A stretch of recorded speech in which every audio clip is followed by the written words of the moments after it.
Ilu pasażerów wsiada codziennie do miejskich autobusów? Którego dnia tygodnia korzystamy z nich najchętniej i dlaczego nie jest to poniedziałek? I czy nowoczesne miasto mogłoby w ogóle funkcjonować bez komunikacji publicznej? Na te i wiele innych pytań o to, jak działa miasto, postaram się odpowiedzieć w ciągu kilku najbliższych minut. Ja się nazywam Marcin Maziarz, a to jest program z serii W rytmie miasta.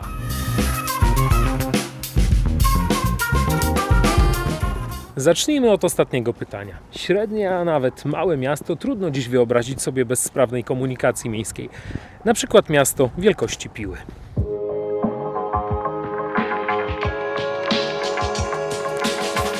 Ze swoimi 102 km² powierzchni jest zaledwie 5 razy mniejsza od Warszawy przy prawie 25-krotnie mniejszej liczbie ludności. To oznacza, że wielu mieszkańców codziennie musi pokonywać stosunkowo duże odległości między domem i pracą czy szkołą. Ilu? Przyjrzyjmy się 3 najbardziej obłożonym liniom: jedynce, trójce i piątce. Każdego dnia z jedynki korzysta średnio prawie 4,5 tysiąca pasażerów.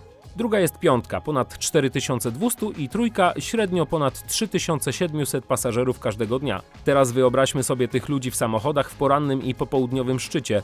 Szczycie znudzenia, zniecierpliwienia i agresji. Tak, mi też się zdarza.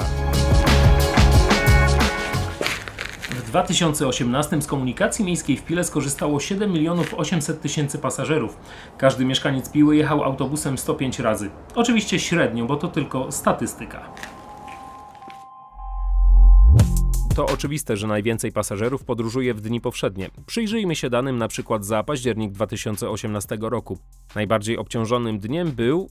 Nie, wcale nie poniedziałek. Czwartek, choć od wtorku do piątku różnice były niewielkie. Średnio dziennie miejskie autobusy w Pile przewoziły od około 23 100 do 23 400 pasażerów. Jedynie w poniedziałek wynik był o 1000 pasażerów niższy. Zupełnie inaczej przewozy wyglądają w weekendy. W soboty było to średnio 10,5 tysiąca, a w niedzielę 5100 pasażerów. Aha, przez cały odcinek używam pojęcia pasażer. Świadomie.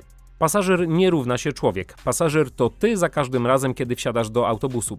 Jeżeli rano jedziesz do pracy, a po pracy wracasz do domu, to jesteś 2 pasażerami. Jeżeli po drodze wysiądziesz po zakupy, a potem z siatkami wsiądziesz ponownie, będziesz 3. pasażerem tego dnia.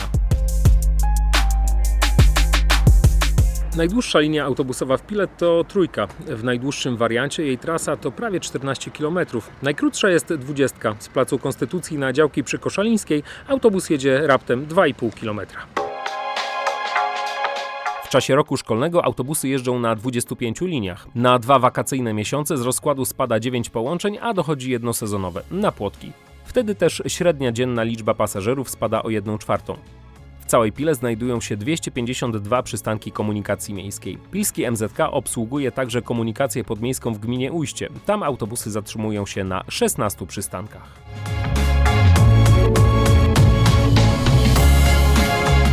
Spośród prawie 7 800 000 pasażerów, którzy jechali miejskimi autobusami w 2018 roku, 17% to osoby uprawnione do bezpłatnych przejazdów. Głównie dzieci do 4 roku życia, uczniowie szkół specjalnych i ich opiekunowie oraz dorośli po 70 urodzinach. Lista uprawnionych jest znacznie dłuższa. Ze 100% ulgi mogą korzystać także np. parlamentarzyści, ale umówmy się, kiedy ostatnio usiadł obok ciebie poseł lub senator? Wracając do realiów życia. Autobusami jeżdżą też gapowicze. Pilski MZK szacuje ich liczbę na 5% wszystkich pasażerów rejestrujących przejazd.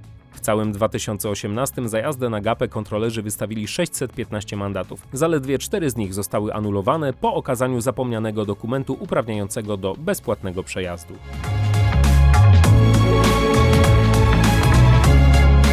Po odjęciu wszystkich bezpłatnych przejazdów pozostaje liczba niespełna 6,5 miliona przejazdów, za które pasażerowie w tej czy innej formie zapłacili.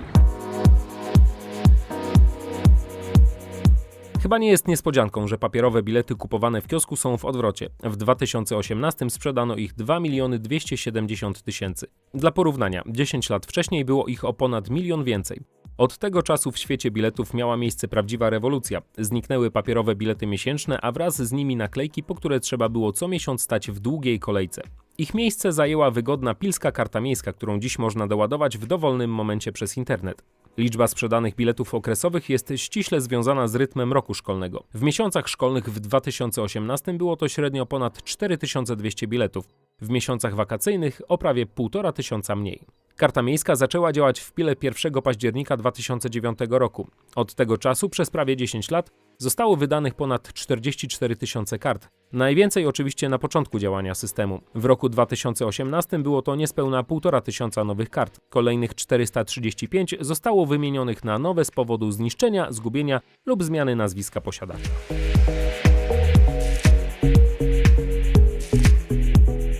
Ale karta miejska to nie tylko bilety okresowe. Na każdej można zakodować pieniądze w elektronicznej portmonetce i zapłacić nimi za przejazd w autobusie. W ubiegłym roku w ten sposób zapłaciliśmy za 182,5 tysiąca biletów. Średnia kwota do ładowania elektronicznej portmonetki to 30 zł.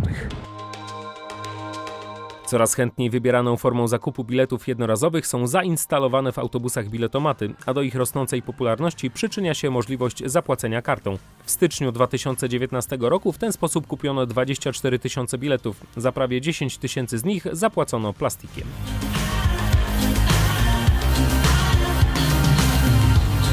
Każdego powszedniego dnia na ulicę Piły wyjeżdża około 40 autobusów. Łącznie jest ich 47. 41 z nich to diesle, ale w 2018 pojawiły się pierwsze hybrydy. Kieruje nimi na zmianę 105 kierowców. Obsługa liczy 15 mechaników.